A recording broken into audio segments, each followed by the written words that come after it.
Alright, hey guys, and welcome back to today's video. Now in today's video, I'm going to be showing you my brand new, well, new-ish 120-gallon Reef aquarium. It's all set up, it's all ready to go. I'm going to go ahead and walk you through the entire system right now. And here is that new system completely set up. So I was thinking I could talk about the tank and the livestock first, and then do the equipment and sump at the end. First off though, this mesh lid right here is a DIY mesh lid. I'm going to point that out before we point out anything else. So like I said, the tank is 120 gallons. It's 4 feet by 2 feet by 2 feet roughly. As you can see, it is a very deep tank. This up here is a nice black reflective glass. You can't see it very well on camera because it reflects a lot of the light back. And then it's just on a standard black stand. So I figured we could start off with some of the coral right here. First up is my Duncan. I also have a Recordia mushroom, as well as to the left right there I have a Kenya tree. I think that's what it's called. Up top there's some zoas, and then right below it is some candy cane corals, I think that's what they're called. Soft corals right there, and some more mushrooms. I also have some more zoas on top of this rock, and then once again those zoas you saw earlier. Then I have some GSP, some mushrooms, some hammerheads, or a hammer coral, I think it's called one of those. Then we have some closed up xenia, I'll explain that in a second.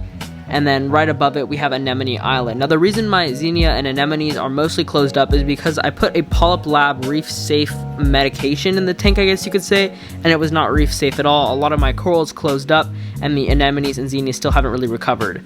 I also have a toadstool right at the top, but it's facing away from the light, so you can't see it very well right now. Moving down below, I have some more mushrooms and an unnamed LPS coral, and then once again a whole bunch of snails. Last but not least, my last coral is an LPS coral. Once again, I don't know the name of it. But yeah, that's pretty much it. Now moving on into the rocks, I want to show you my rock structure. This is 20 pounds of the Carib Sea Life Rock, and I really love the scape I've been able to do with it. It looks absolutely amazing, and I'm super satisfied. These rocks are just plain rocks I had from my other tank. They're completely cycled. I'll talk a little bit more about the cycling of this tank when we get into the how I set it up part. But yeah, that's pretty much it for the rocks. They look amazing, and I really love how the tank turned out. Moving into the fish, I do have a few fish. I have 2 clownfish, 3 damsels. That's my Melanurus wrasse right there. I also have a Royal Grama, I think that's how you pronounce it, I'm not quite sure. As well as my large sailfin tang and my fox-faced rabbitfish. I don't have that many fish right now, and you may know I recently lost some. I lost my yellow tang and 2 cardinal fish. The 2 cardinal fish weren't eating, and the yellow tang I think just got too stressed out. It was fat and happy one day and then skinny and just died the next. I'm not quite sure why. But yeah, those 3 fish did pass away unfortunately. I hope to get a lot more fish with the new tank and all the new space I have. But for the meantime, the fish I have are doing great, and so that's all I can really ask for at the moment. They look beautiful and are just doing their little fish thing, so I'm super happy with that. But yeah, that's pretty much it for the tank. I'm gonna go ahead and show you the sump, and then I'm gonna kind of explain the process I took to actually switch stuff from my old tank into the new one. Before I show you the sump though, I'm gonna put this filter on real quick, which takes some of the blues out of the water so you can kind of see how the corals look in person. But yeah, that's pretty much it for this reef tank, at least the livestock portion of it. I'm gonna go ahead and show you the sump now. So moving on down to my sump, I'm gonna give you a walkthrough of everything I have running in here because it's nice and it's clean. The first thing that's obvious is those lights right there. That is a refugium light. It's a clip-on light. I got it from Amazon. It's growing the little sea lettuce, which you can't see. Right between those 2 sponges is some sea lettuce. Okay, now we'll start on the actual sump. So this sump is a 40-gallon breeder. I didn't build this sump. It's a DIY sump. It came to me this way, and yeah, I bought it this way.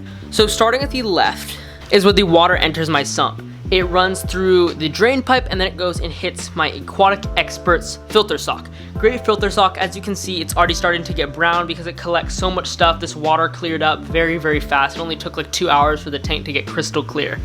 So first hits the filter sock, and then inside the filter sock is Aquatic Experts Premium Carbon. So what's different about Premium Carbon, specifically from Aquatic Experts, is that it's actually ultra purified. Basically meaning that, well, most carbons you have to rinse them first and like all the black water comes off. With their carbon, it's crystal clear water from the beginning.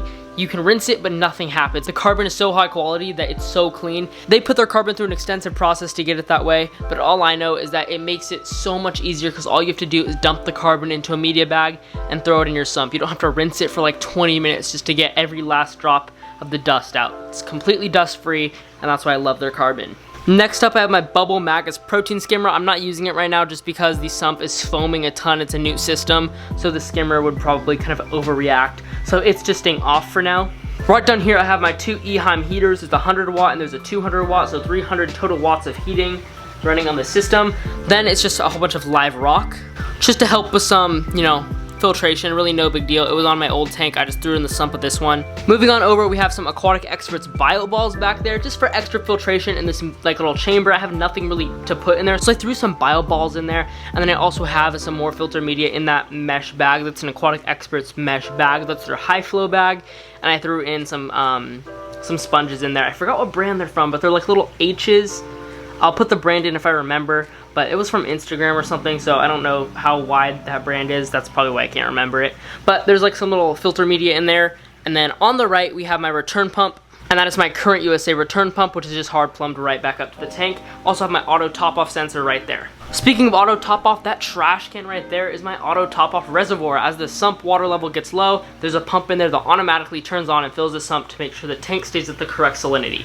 Also on these doors right here, I have little storage baskets to throw random stuff. I keep some extra filter socks back there. And then I have the Bluetooth controller for my loop system. For lighting, I'm running two current USA lights, and that pairs right up with that wave maker. And the return pump. So basically I can control the lights, the return pump, and the wave maker all from my phone. And I really love the current USA loop system just because it's so clean. Everything's Bluetooth, everything's right from your phone. The system is super easy to run. Okay, so now that you've seen the tank, I want to talk a little bit about setting it up and how I went about that process. So as you may or may not know, I had a 55-gallon Reef tank in that spot before.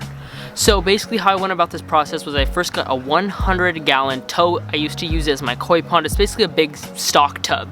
And I filled that up with water from my SpectraPure RODI unit. I got that full of RODI water, and then I added tons and tons and tons of salt into it to get it to the right specific gravity to be salt water for reef fish and a reef tank.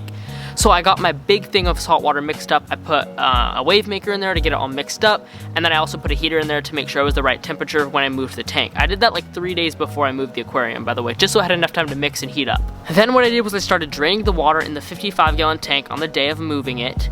I turned off all the equipment, got all the equipment kind of wires untangled as the tank was draining, and I basically filled up a 29-gallon fish tank, put a wave maker, put a heater in there to keep the fish safe, moved all the fish, all the invertebrate, all the coral into that tank, and they just kind of sat there for a couple hours. Then I went ahead and took a vacuum cleaner, vacuumed out some of the sand, cleaned some of the sand because I thought I was going to use it in the new tank. I ended up just using all new sand because I bought enough bags of new sand to not have to need more. But that's besides the point. So I vacuumed out the sump because the sump is a tank, the filtration system below the main aquarium. I'm sure you know that. But I couldn't move the stand without draining that, so I vacuumed all that out, got that all clean, moved the tank out, moved the stand out, then I painted that back wall, and then to put the new tank in, I simply put the new tank in, got my new bags of sand in there, placed some of my new rock work, that Life Rock by Carib Sea. I placed that first, filled the tank up with the brand new, fresh, clean salt water, and got the system running. Then I hooked up the heaters, I got the filter sock in place, got the return pump, the lights, my current USA system, all hooked up together, which was very easy. I just have a power strip back there where everything plugs into. Then I went ahead and got the fish out of the 29-gallon holding tank, moved the live rock. I didn't acclimate the live rock because even though the live rock had coral on it, didn't even waste my time, picked it up, put it right in the tank, zero issues so far. For the fish and the snails and some of the loose coral that I was gonna attach to the new rocks, I went ahead and acclimated them just by floating them and then dumping a little bit of new water into their old water. Because the temperature, pH, and specific gravity was the same, that much acclimation was honestly not needed. The fish and inverts went over fine. I have not lost a single fish or a single invertebrate from the move from the old tank to the new tank. As for cycling the tank, because I used live sand and live rock and rock from another tank, which was my previously set up tank, I really didn't have to cycle it too much. I did get a big bottle of Dr. Tim's bacteria, and every day when I feed the fish, I've been dumping a little bit of that in just to help with the cycle. I haven't had any ammonia issues so far, and I think using live sand and live rock from my previous setup really just allowed me to get a huge jump start on cycling and basically get the cycle almost complete because I already brought in all that good bacteria. So that is pretty much it for the setup of the new tank. I think it turned out amazing. I'm loving the tank. I have a very cool new product to test out on the tank that I'm going to be making a video about soon, so stay tuned for that. I think it's going to revolutionize the way we keep our aquariums. Regardless, stay tuned for that. That is it for this video. Thank you guys so much for watching. Goodbye.